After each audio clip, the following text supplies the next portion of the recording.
Honestly, I'd rather kiss my dog than kiss him. The champagne glass hadn't even finished clinking before the room erupted. Laughter rolled across the patio like a shove to the chest, sharp, humiliating, unstoppable. 50 guests. All eyes on her. All eyes on him. Linda stood beneath the fairy lights they'd hung together the night before, her dress shimmering like she was the star of some reality show. She tossed her hair over her shoulder, pleased with the attention, pleased with the shock value. Even the dog groomer, Jason, standing smugly in the corner with Max's leash wrapped around his wrist, snorted into his drink. Mark Turner didn't move. Not a twitch. Not a wince. Not even the subtle shoulder flinch people make when embarrassment hits like a slap. He simply looked at her, his face smooth and unreadable, the way a poker player looks at an opponent who's just thrown their entire stack onto a losing hand. Around him, whispers started immediately. She really said that to her husband? That poor guy. He just stands there? Oh my God. Did she have to say it like that? Mark heard every word and none of them. His mind was frozen on the sound of the room laughing. His wife laughing. Jason laughing. His dog wagging his tail like this was all a game. Linda leaned toward the microphone at the DJ table. Come on, it was a joke, she said loudly. Mark doesn't mind. He knows I'm just teasing. Except her eyes slid toward Jason again, and for a fraction of a second, Mark caught a look he recognized too well. A look of intimate familiarity. Not an accident. Not misinterpreted. Intention. Flames fed by arrogance. She wasn't joking. She was declaring something. She was declaring superiority. Declaring distance. Declaring that Mark, her husband of 20 years, was nothing more than a dull piece of old furniture compared to the shiny attention of strangers. Mark's jaw flexed once. No one noticed. But inside, something low and cold shifted. Not anger. Not sadness. Something far sharper. Calculation. The party moved on eventually. Music returned.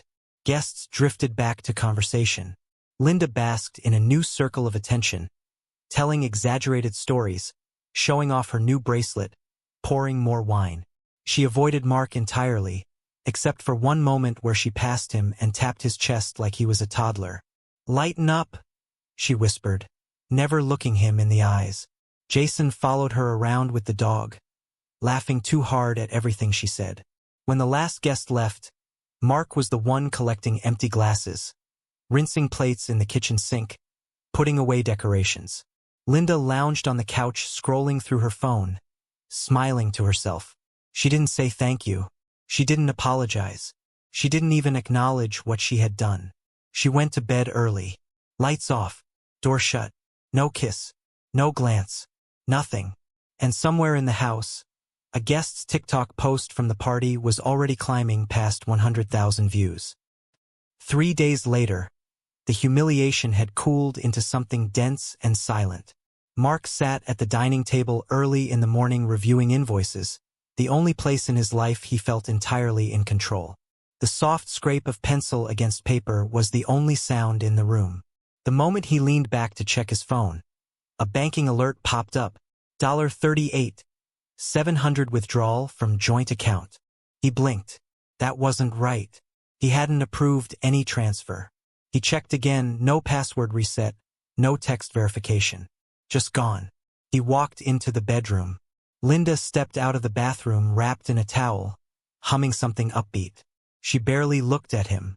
Did you spend $38,000? He asked. Linda didn't even pause drying her hair. Oh, relax, she said breezily. It's for a surprise. A surprise. Her phone buzzed on the dresser. A message preview lit the screen for a split second before it faded. Jason, got the down payment. When do we tell him? Mark didn't see the message.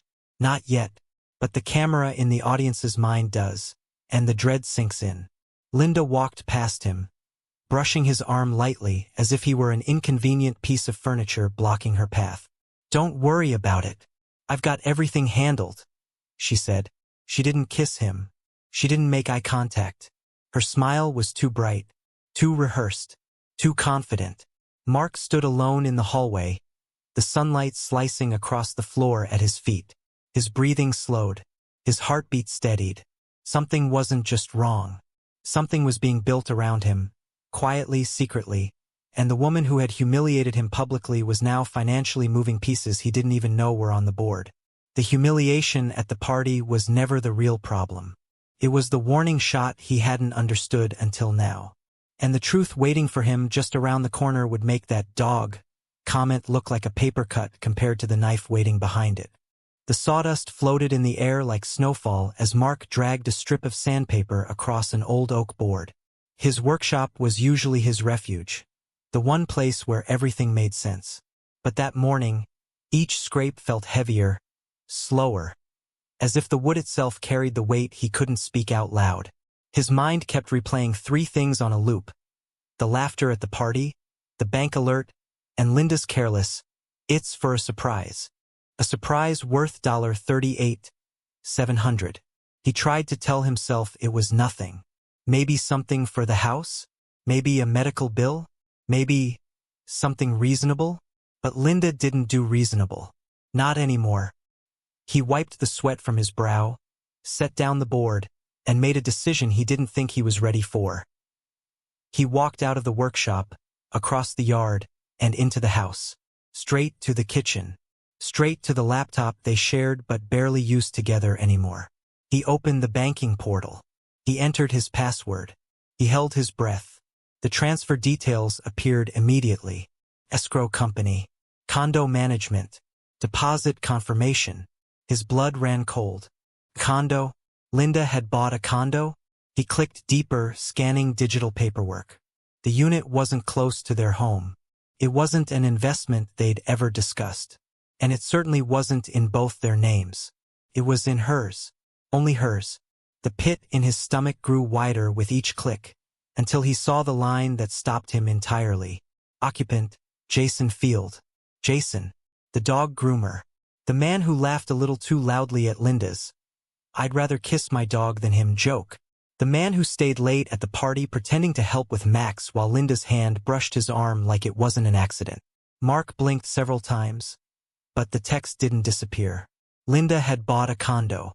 For herself. For Jason. With their money. His heart didn't break this time, it hardened. He leaned back in the chair, exhaling through his nose. No shouting. No furniture thrown. No dramatic collapse. Just a quiet, focused shift inside him. A coldness settling like frost on glass.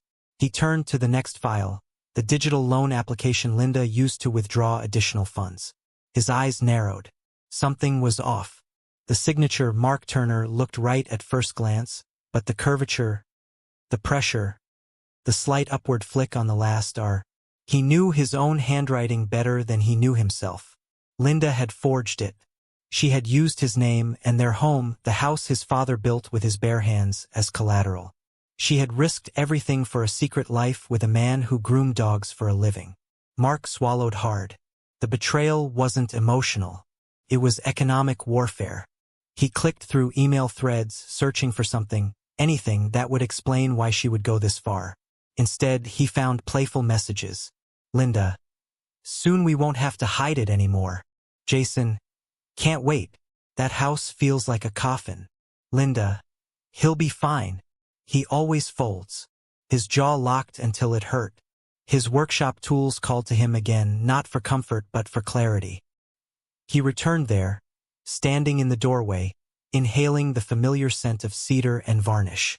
He had fixed broken tables, cracked beams, snapped foundations. He knew how to rebuild anything. But today he understood something else. Some things aren't repaired. Some things are dismantled. Asterisk asterisk. He picked up his phone. He searched his contacts. He found a number he'd saved months ago. Someone he respected deeply. Someone who had once hired him to renovate a bank branch lobby. Rachel Valdez, forensic financial investigator. He hadn't spoken to her since the job ended. But something told him she was the only person who would understand what he'd found. He called. She answered on the second ring, her voice sharp and attentive, like someone who always listened more than she spoke. Rachel? It's Mark Turner. A pause. Mark? Is everything okay? No, he said quietly. I need help. They met at a quiet cafe on 8th Street. Rachel arrived in a slate-gray blazer, her observational eyes sweeping the room before landing on Mark. She took one look at him, the tension in his shoulders, the exhaustion beneath his eyes, and she didn't ask generic questions. What did she do? She asked softly. He pushed a stack of printed documents across the table.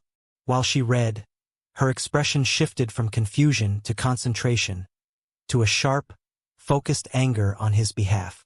Mark, she whispered, this isn't marital trouble. This is fraud. Intentional asset diversion. She's preparing a financial exit strategy, and she's planning to leave you holding the debt. Mark stared into his coffee. Can she take the house? Rachel leaned closer. Not if we get ahead of her, but we have to move smart, fast, and quietly. She outlined the steps. Freeze joint account movement. Document everything with timestamps. Get a divorce attorney involved early. Secure the house by proving forgery. Track the condo purchase and Jason's involvement. Gather digital evidence into a forensic timeline that would hold up in court. Mark listened without blinking, something awakening inside him. Something strategic, patient, unstoppable. Rachel placed a reassuring hand on his forearm. You don't deserve this, she said softly. No, Mark agreed. But she does. That night, Linda strutted around the house humming, planning a girls' weekend, packing too much perfume and too many dresses. She didn't notice Mark watching her with calm, steady eyes. She didn't notice his cold silence. She didn't notice the shift, because she believed the same lie she had always believed, that Mark Turner was passive, predictable, a man who folded. She had no idea he was already building a case around her, piece by piece, like a craftsman restoring something damaged beyond recognition. And she didn't know that the final piece of evidence, the one that would destroy her confidence entirely, was waiting for Mark the next evening. A security video Rachel emailed him, showing Linda sitting at her desk, digitally forging his signature. Mark stared at the screen for a long, still moment. Then he smiled, not with joy, but with certainty. The chessboard was set. The moment Linda stepped into the courtroom, she walked like a woman arriving to sign autographs, not face a judge. Sunglasses on, head high, hips swaying. She didn't even acknowledge Mark. She only glanced at him long enough to smirk. The same smirk she used the night she humiliated him in front of 50 people. But the brutal moment came when she leaned toward her lawyer and whispered, loud enough for Mark to hear, "This is going to be easy. He always breaks. Not today. Not ever again." Because today Mark wasn't broken. He wasn't wounded. He wasn't humiliated. He was ready. Silence fell as they all took their seats. The judge entered. Papers shuffled. Linda crossed her legs, smoothed her dress, and shot a victorious glance toward the door, expecting Jason to walk in. He didn't. Jason wasn't here to support her. Jason wasn't here to testify. Jason wasn't here to save her. He was already gone the moment he learned subpoenas were involved. Linda's confidence faltered for just half a second when he didn't show. But she quickly lifted her chin again. She'd built her entire life on pretending she was untouchable, even when she wasn't. Her lawyer stood first. "Your Honor, Mrs. Turner seeks a fair division of marital assets, which includes half ownership of the home, half of Mr. Turner's business, and spousal support." Linda leaned back in her chair as if the world was already hers. Mark sat still, calm, hands folded, no emotion. His lawyer didn't start with arguments, didn't start with defensiveness, didn't start with weakness. He simply stood up, walked to the judge's bench, set down a very thick folder and said, "Your Honor, before we discuss division of assets, we need to address felony-level fraud, identity forgery, and intentional asset diversion committed by Mrs. Turner." The courtroom froze. Linda laughed. Actually laughed. She tossed her hair and rolled her eyes dramatically. "Come on," she said loudly. "Mark wouldn't hurt a fly. He's just trying to be dramatic." But the judge opened the folder, and the color drained from Linda's face. Inside was everything. Asterisk the forged digital signature. Asterisk the time-stamped security video. Asterisk the condo contract listing Jason as an occupant. Asterisk the diverted funds. Asterisk the fraudulent loan using Mark's father's home as collateral. Asterisk the bank statement timeline. Asterisk the forensic analysis by Rachel. When the judge reached the page showing the forged signature side by side with Mark's verified signatures, he paused, looked up, then looked directly at Linda. "Mrs. Turner, this is extremely serious." Her lawyer turned toward her with wide eyes, whispering harshly, "Why didn't you tell me about this?" Linda stammered, "That's not. I didn't. This is taken out of context." Mark's lawyer stepped forward calmly. "Your Honor, Mrs. Turner attempted to financially abandon my client. She secretly purchased a condo with marital assets, planned to move in with another man, and tried to leave Mr. Turner responsible for a fraudulent loan that would have cost him his home, his business, and his inheritance." He took a breath. "We are requesting exclusive ownership of the house, full retention of business assets, and financial restitution from Mrs. Turner for every dollar she diverted." Linda's breathing quickened. Her fingers trembled. Her smugness evaporated. "No, no. This isn't fair," she whispered. Mark finally lifted his eyes and met hers for the first time since the party. He didn't speak, but his silence said everything. "You did this to yourself." The judge continued reading, his eyebrows knitted deeper with every page. When he reached the part documenting Jason's involvement, he lifted the paper slightly. "Is Mr. Field present in the courtroom?" Silence. Jason wasn't coming. He never intended to. Linda's collapse was almost physical. She slumped in her chair, one hand covering her mouth. Her lawyer sighed, defeated. "Your Honor, given this evidence, we have no counter-argument." What followed was the kind of legal reversal that people only dream of seeing, the kind of justice viewers wait for with bated breath. The judge ruled, Mark retains 100% ownership of the home. Mark keeps full control of his business. Linda is responsible for the fraudulent loan in its entirety. Linda must repay all diverted funds and cover legal fees. Jason is subpoenaed for conspiracy and asset manipulation. It wasn't just a loss. It was a dismantling of everything Linda had built her arrogance upon. She whimpered, "Mark, please, I didn't mean." But the gavel hit the bench. Case closed. As the courtroom emptied, Linda tried to follow Mark, reaching out as if touching him might undo what she caused. But Rachel stepped between them, calm, professional, protective. Linda's voice cracked. "You can't do this to me. I loved you." Mark finally spoke, his voice low and steady. "No, you loved attention. You loved control. And you gambled everything to keep it. I just stopped playing." He walked out without looking back. Linda collapsed into a chair, trembling, staring at the courtroom door as Jason's absence echoed louder than any verdict. Her empire had fallen. Her lover was gone. Her finances were ruined. Her reputation was shredded. And for the first time in her life, Linda Turner was truly alone. Mark walked out into the sunlight silent, calm, victorious. A man who had rebuilt his power piece by piece. And Linda? She was left staring at the ruins she had built with her own hands. Linda's downfall didn't begin softly. It hit like a car crash. The morning after the verdict, her phone buzzed nonstop. Not with support, not with sympathy, but with notifications. Her employer had suspended her pending internal review. Her bank had frozen her personal account due to the fraud investigation, and Jason had blocked her on every platform. By noon, she was standing in her driveway with 2 suitcases and no plan. And at that exact moment, while she stood alone in the cold sunlight, Mark Turner was stepping into the calmest chapter of his life. Not victorious, not triumphant, just free. Mark started his morning differently now. No tension in his shoulders. No waiting for Linda's next insult. No wondering why she stayed out late or why the credit card bill was inexplicably high.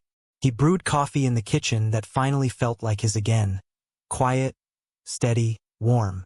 Sunlight came through the window and reflected against the old wooden cabinets he planned to restore. He ran his hand across the grain, feeling the grooves his father carved decades ago. Instead of regret, there was now resolve. Instead of "what did I do wrong?" there was "I'm still here, stronger than before." He didn't celebrate Linda's collapse. He didn't smile at her misfortune. He simply focused on rebuilding the house, his peace, and the parts of himself he had abandoned to keep his marriage alive. The first step was fixing the workshop. He spent hours sanding, cleaning, and reorganizing tools. Every stroke of sandpaper released tension. Every nail hammered was a reminder that he was in control again. Of his home, his income, his future. Meanwhile, Linda's world was unraveling faster than she could hide it. Her friends, the same ones who encouraged her arrogance, quietly distanced themselves. One blocked her. Two ignored her calls. Others left messages like, "I can't be involved in this, Linda. This is really bad. You should have told us. They're saying you forged documents?" Rumors spread quickly. People she once looked down on now looked down on her.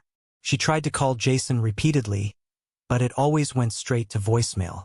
By the third day, he'd moved out of the condo she'd bought, leaving her with payments she couldn't afford and an empty apartment she didn't want. The humiliation burned deeper than anything she ever inflicted on Mark. And she knew every piece of her downfall was self-built. A week later, Rachel stopped by Mark's house with final paperwork. She stepped inside, her eyes widening slightly as she looked around. "You've done a lot," she said softly. Mark shrugged. "There's peace in fixing things with your own hands." They walked through the living room together. Fresh coats of paint, repaired crown molding, new flooring that gleamed under the afternoon sun. Rachel paused, studying him. "You look lighter," she said. "I am." There was a quiet, steady understanding between them. Not romantic energy, nothing rushed or inappropriate. Just respect, mutual calm, a connection that didn't need to be defined yet. She handed him the final document folder. "Everything is closed. Legally, financially, you're clear." Mark didn't realize how much he needed to hear those words until they landed. He felt his chest expand, as if he could breathe fully for the first time in years.